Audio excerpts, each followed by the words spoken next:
பயன்படுத்த முடியல.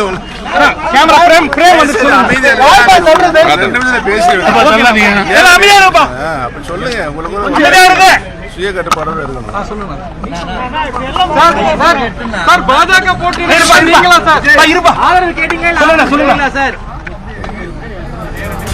காலையில் ஈரோடு மாவட்டம் ஈரோடு கிழக்கு சட்டமன்ற தொகுதியுடைய இடைத்தேர்தல் குறித்து விரிவாக என்னுடைய பேட்டி உங்களுக்கு அளித்திருக்கிறேன். அதில் பல கேள்விகளை நீங்கள் கேட்டீர்கள், அதற்குரிய பதிலையும் நான் தந்திருக்கிறேன். புதிதாக ஏதாவது நீங்கள் கேட்பது என்றால் உங்களுக்கு நான் பதில் சொல்ல கடமைப்பட்டிருக்கிறேன். நாங்கள் இன்றைக்கு பாரதிய ஜனதா கட்சியுடைய தலைமை அலுவலகத்திற்கு வந்து இம்மாநிலத்துடைய பாரதிய ஜனதா கட்சியுடைய தலைவர் அவர்களையும் பாரதிய ஜனதா கட்சியுடைய முன்னணி தலைவரையும் சந்தித்து மரியாதை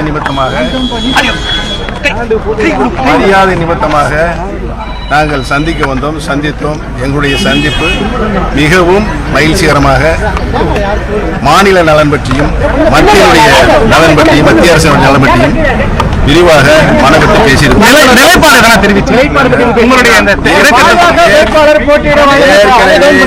ஏற்கனவே காலையில்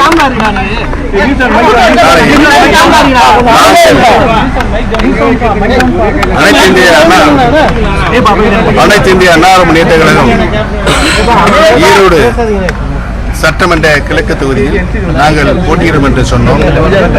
ஒரு நிருபர் பாரதிய ஜனதா கட்சி போட்டியிட்டால் உங்களுடைய நிலை என்ன என்று கேட்டார்கள். தேசிய நலன் கருதி பாரதிய ஜனதா கட்சி ஈரோடு கிழக்கு சட்டமன்ற தேர்தலில் இடைத்தேர்தல் போட்டியிடுவது முன்வந்தால் உறுதியாக எங்களுடைய தார்மீக ஆதரவை நாங்கள் அளிப்போம் என்று பதில் சொல்லியிருக்கிறோம். அந்த நிலை தான் இப்பொழுது. எடப்பாடி பழனிசாமி வேட்பாளர் அறிவிச்சா அதை ஓ பன்னீர்செல்வம் அவர்கள் வரவேற்பீங்களா?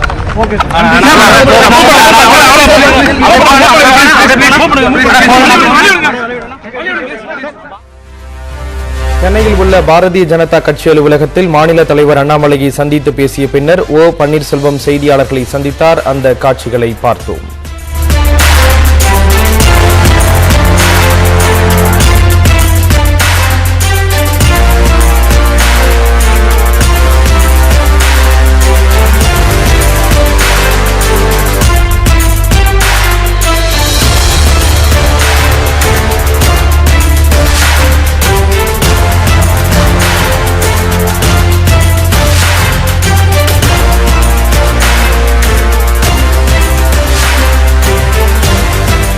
News 18 Network.